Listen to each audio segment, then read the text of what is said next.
In the heart of the bustling city of Lagos, nestled between a chaotic market and a row of vibrant storefronts, stood Adamma's salon. It wasn't just any salon. It was an oasis of beauty, a place where women came to transform. Adamma was a magician with her hands, weaving intricate braids, styling elegant updos, and applying makeup that could make any woman feel like a queen. Her salon was always full, with laughter and chatter filling the air. But there was one peculiar rule that everyone knew but no one understood. There were no mirrors, not a single reflective surface. The walls were adorned with beautiful African art, shelves were stocked with the finest hair products, but the one thing you'd expect to see in a salon was conspicuously absent. When new clients asked why, Adamma would simply smile her enchanting smile and say, "True beauty is felt in the heart, not seen with the eyes. When I am done, you will feel it."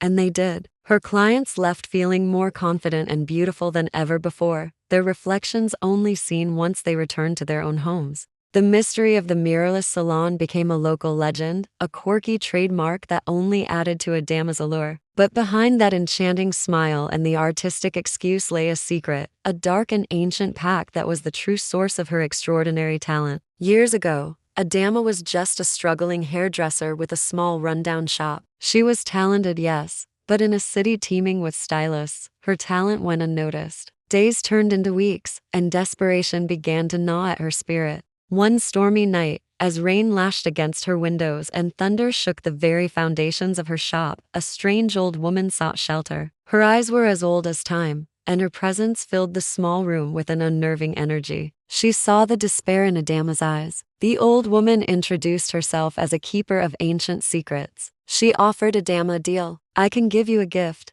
she rasped, her voice like dry leaves rustling. "Your hands will possess a magic that no other can match. Every woman who sits in your chair will become a masterpiece. Your fame and fortune will be boundless." Adamma, desperate for a change, leaned in, her heart pounding. "What's the price?" she whispered. The old woman's smile was thin and sharp. "The price is simple. You must never have mirrors in your place of work. And for every 10 clients you make beautiful, you must offer one to the spirit world." The old woman then produced a small, ornate, hand-carved mirror. It was ancient ebony, inlaid with cowrie shells. "This is a portal," she explained. "When the time comes, you will choose a client. You will finish her hair, make her look her most beautiful, and then, and only then, you will show her her reflection in this mirror. Her soul will be claimed, and your powers will be renewed." Blinded by the promise of success, Adamma agreed. The next morning, the old woman was gone, but the cursed mirror remained. As promised, Adamma's fortunes changed overnight. Her hands moved with an otherworldly grace. Clients flocked to her, their transformations so stunning that word of her skill spread like wildfire. She moved to a bigger, more beautiful salon, the one that stood today, and her life was everything she had ever dreamed of. But the dream came with a recurring nightmare. The pact demanded its due. Every 10th client was a gamble. Adamma would meticulously count, her heart growing heavier as she neared the 10th name in her appointment book. On that fateful day, a chilling silence would fall over the usually lively salon. Adamma would work with a grim focus, her hands crafting the most breathtaking hairstyle, her brushes painting a face of ethereal beauty. The chosen client would be mesmerized by the feel, the scent, the promise of the final reveal. Once the work was done, Adamma would dismiss her other staff. Alone with the unsuspecting woman, she would lock the salon door. Her hands would tremble as she retrieved the small, cursed mirror from its hiding place. "I have a special mirror," she would say, her voice barely a whisper, "reserved only for my most special creations. Are you ready to see true beauty?" The client, giddy with anticipation, would always nod eagerly.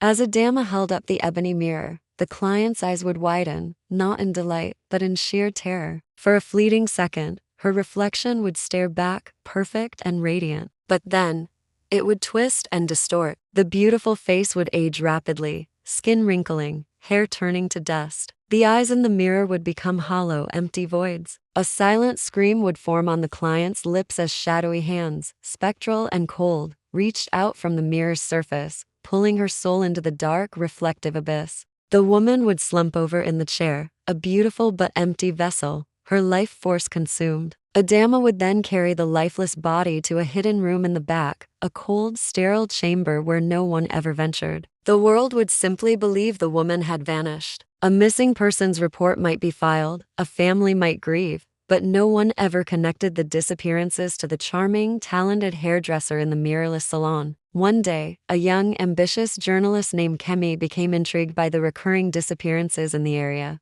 She noticed a strange pattern. All the missing women were last seen heading towards the vibrant market district where Aráwéyò salon was located. Kemi, a regular at another salon, decided to book an appointment with Adamma, her reporter's instincts tingling. She found the salon's no mirror policy strange and decided to dig deeper. Posing as a regular client, Kemi sat in Adamma's chair, engaging her in light-hearted conversation while secretly recording everything on a tiny device. She felt the almost supernatural skill in Adamma's hands as she braided her hair. The experience was hypnotic. As she was about to leave, she casually mentioned her friend who had gone missing a few months ago. She watched Adamma's face closely, and for a split second, she saw a flicker of fear in the stylist's eyes before the charming mask slipped back into place. That night, Kemi couldn't shake the feeling that something was deeply wrong. She discovered she was the 10th client to visit the salon that week. A cold dread washed over her. She researched ancient African folklore, searching for spirits, portals, and pacts related to mirrors.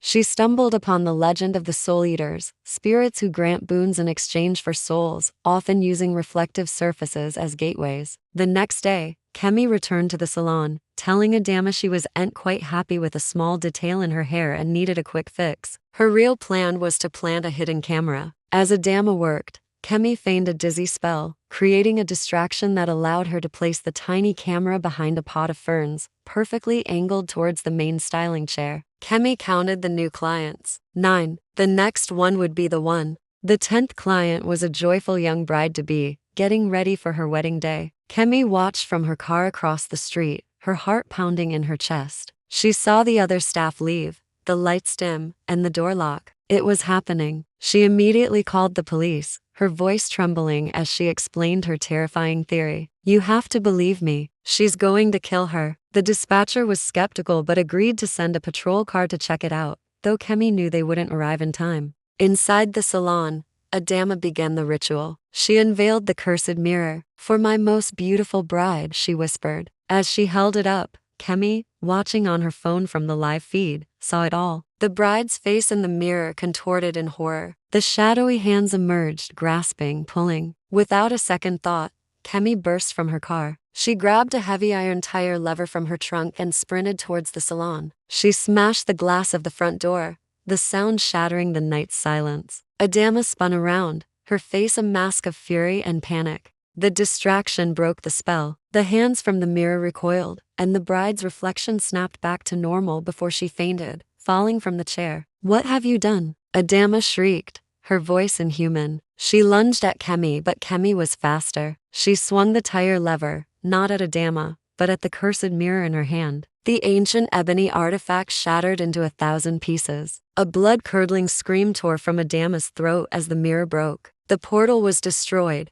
the pact broken. The spirits denied their payment, turned their hunger on their contractor. Adamma's beautiful face began to age at an impossible rate. Wrinkles carved deep canyons into her skin, her hair turned white and fell out in clumps, her body withered until she was nothing more than a pile of dust and clothes on the floor. At that moment, the police burst in, their faces a mixture of confusion and shock at the scene before them. A shattered salon, a fainted bride, a brave journalist, and a pile of dust where a woman once stood. The salon was shut down, its dark secret finally exposed. The story became the most chilling legend the city had ever known. Women would walk past the boarded-up shop, shuddering as they remembered the beautiful styles and the terrible price. They finally knew why mirrors were forbidden in Adamma's salon. It wasn't about inner beauty. It was about hiding the horrifying truth that stared back from the reflection. Thank you for watching. If you enjoyed this tale, please like, share, and subscribe for more stories from the shadows.